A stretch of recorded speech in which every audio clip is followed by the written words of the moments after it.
Vahepeal on siis talvine hooaeg kätte jõudnud, lõpuks on midagi ära veetatud. Selle tarves on siis autole pandud see Winter Specs tange ette. Siit natuke täiustasin nipukatega nurga pealt ka, siis ei kukku eest ära. Siis lisaks tahaks ma täiustada siit numbrimärgi alt. Ma võtan numbrimärgi ära, puurin siia augud, saab lisajahutust. Juba ühe korra oleme sõitmas käinud.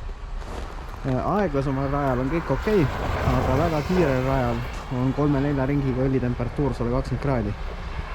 Ehk siis meil on vaja õlile lisajahutust. Loodame, et esialgu piisab sellest numbrimärgi tuuningust. Muidu väiksemal rajal oli 90–100 kraadi. Aga et lõbusam oleks, tegelikult tuleks nüüd siis välja otsida piigid. Piigid on siis mul selles autos. Siia ma nad 2 aastat tagasi panin. Peale seda, kui turbo katki läks. Nüüd on turbo korras. Siin autol on hetkel siis jälle suuremad pidurid ees. Siia praegu need piigid alla ei mahu. Need olid 15-ollised. Et paneme siis piigid rohelisele. Aga selleks tuleb nad siit välja kaevata. Nad on 2 aastat siin sees olnud. Rehvi rõhud üle kontrollida ja siis on nad kasutuseks valmis. Noh, õnneks tuleb lumi suht kergelt ära. Ja kohe.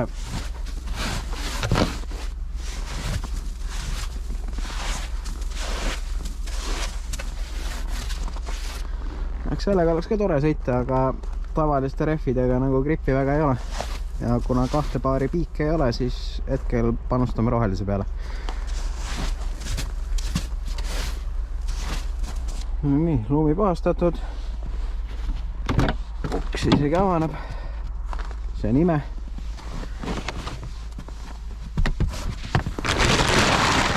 Siin nad mul on.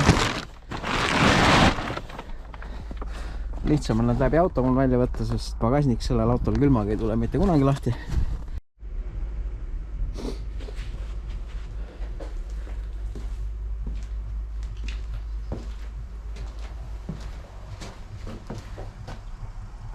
Siin nad siis ongi nüüd reas valmis ootamas. Pakib nad autosse. On üle kontrollitud, on lahingu valmis. Et nüüd siis hakkame natuke autot ka tuunima. Võtsin siis asja käsile. Et teeme siis õhuavasid juurde. Ühe augu juba puurisin ära. Siit üht-teist tegelikult juba radiaatorit paistab, aga ma ilmselt äkki teen siia alumiiniumi sisse kõike augu. Aga kõigepealt teen selle suurema doosipuuriga siia kogu numbrimärgi ulatuses augud sisse ja siis teeme väiksemaga edasi. Ongi 5 ketast maas, 5 auku sees. Nüüd alumiiniumi sisse ka veel augud lasta ja on väga hea. Selline näeb siis lõpptulemus välja.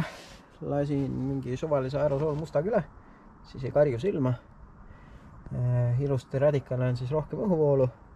Ja nüüd ma keeran selle numbrimärgi 4 kruviga siia ette tagasi ja saab ilusti legaalselt rajale minna.